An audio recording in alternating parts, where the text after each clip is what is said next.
Ampuliriza wadde eddoboozi si ggw'omu olwayo gwe yakedde okulitabangula naye nkusaba onzikirize mu bubi bwalyo ndyeyambisa okukuweereza. Omulundi oguwedde twabadde mu ssuula emisege giyuzaayuza bannaffe nga tulaba eyokuna mu kitabo kyaffe kye twatandika ekkatala ly'olugendo ekitundu ekyokubiri. Mu kitundu ekyo oba essuula eyo ewedde mwe twalabidde munnaffe Keweerimidde ng'asalawo eby'okuvuba abiveeko olw'okwagala okubeera maaso ewala.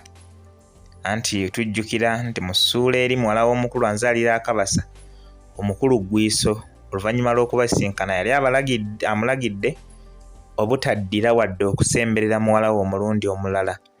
Ku lw'ensonga eyo munnaffe kwe kusalawo atandike okukola omulimu gw'okusaabaza ebyamaguzi n'abantu. Wabula mu mulimu ogwo gwennyini mwe twalabidde bannaffe abo ye ne banne nga basimbula okwabwe ne bagenda ku mutalo omulala oba mu kitundu ky'ensi ekirala nga batutteyo ebyennyanja n'emiguwa. Wabula nga bagenda nga bayita mu kibira ekimu oluvannyuma lw'okuva mu nnyanja, tujjukira nti emisege gyabazinzeeko, munnaabwe omu ne gimutaagula n'afa, ate omulala bagenze okumutuusa gye badde balaga nga naye asigaddeko kikuba mukono.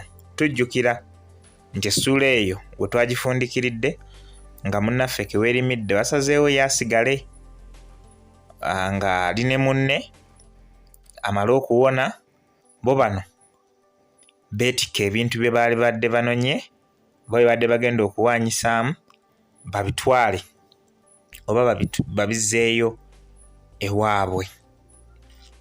Ekitundu ekyo oba essuula eyo nkakasa mujjukira ng'awo wennyini bwe twagifundikiridde. Kati nkusaba onzikirize leero wembanva nkwongereyo n'ekitundu kyaffe eky'olwaleero mu ssuula eno ey'okutaano, nnumika emboozi y'okuttibwa.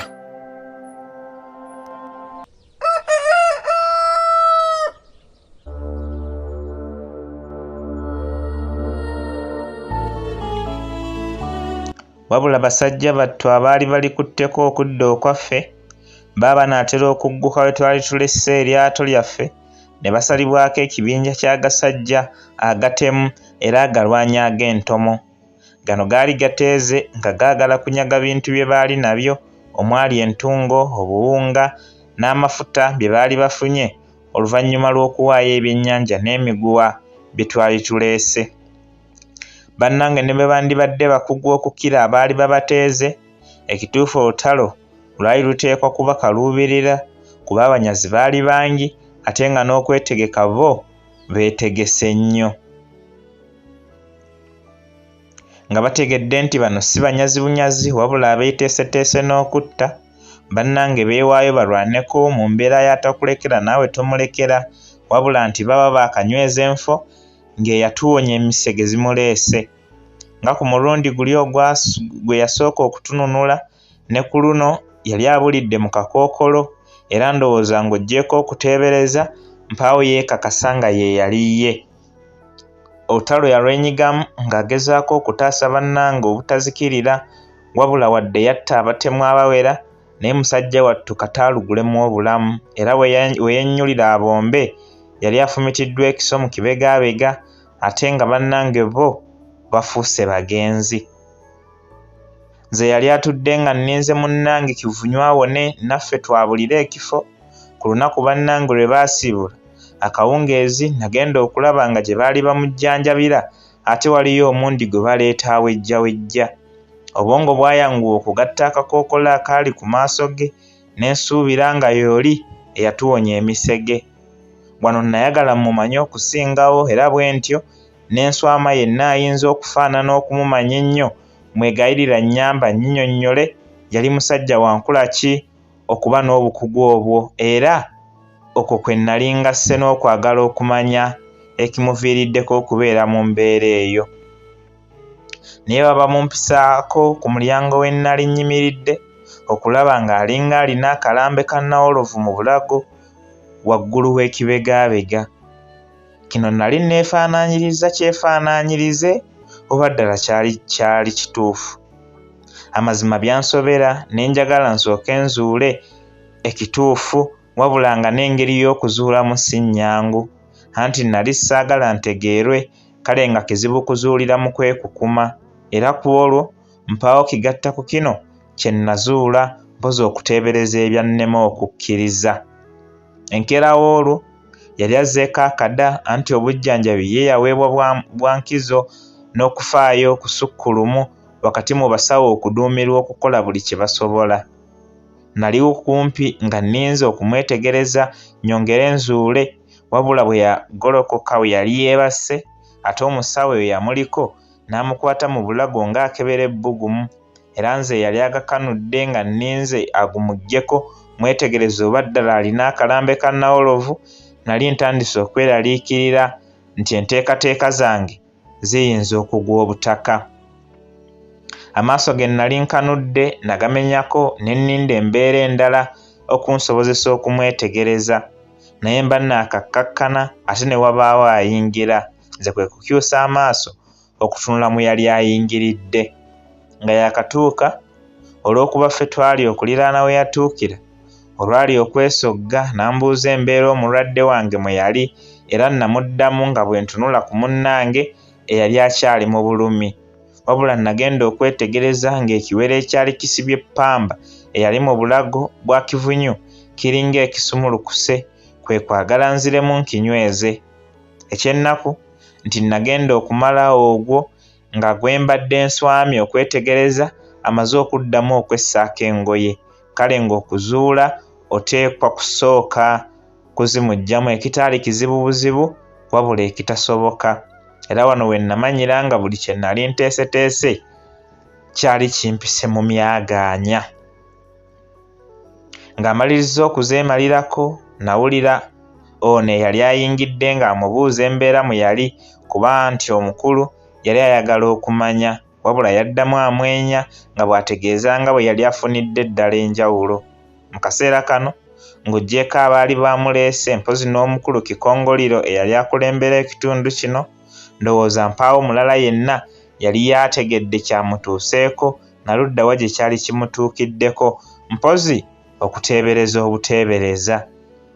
Nze bwe nawulira nti agenda kusisinkana omukulu, nalowooza nti osanga nnyinza okweyambisa omukisa ogwo okumutegeera, era obwongo obwali bumaze okunnafuya endowooza yange wano bwafaanana obuzzeemu okuyiiya, ne nsalawo bye njagala okumanya mbitegeerere ku bigambo bye. Bwe ntyo nga nnina okusala olukujjukujju muwondere gye yali agenda okusisinkanira Kikongoliro eyamuwa obukulu.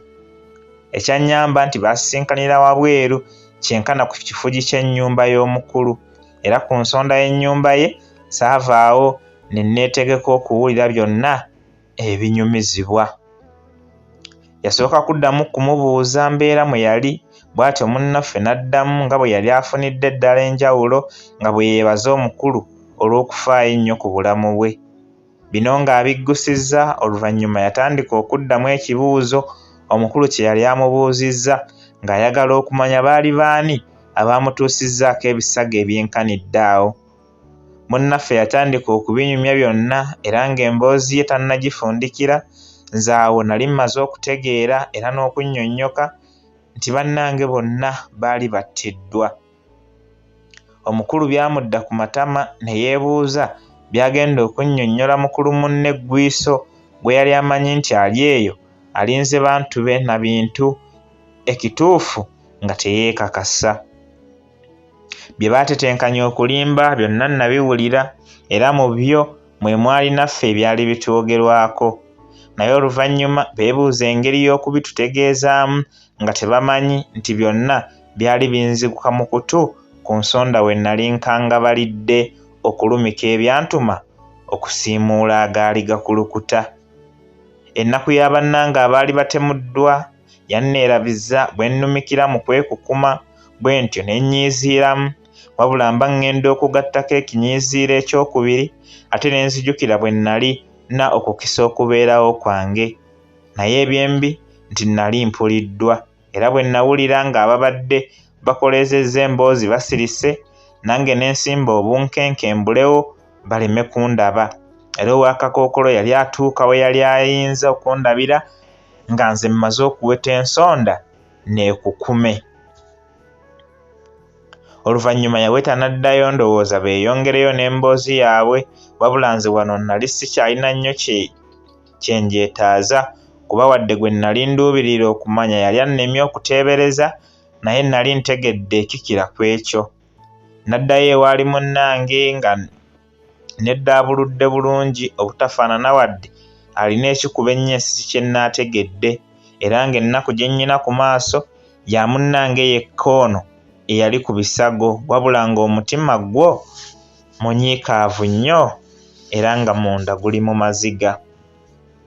Ku lunaku olwo mpaawo kyekuusa ku byo ekyaŋŋambwa, era nze yali alinze bambuulire nkaaba ebitegeerekeka ne nfaanana okuba nga nnali nkonkomalidde bbule.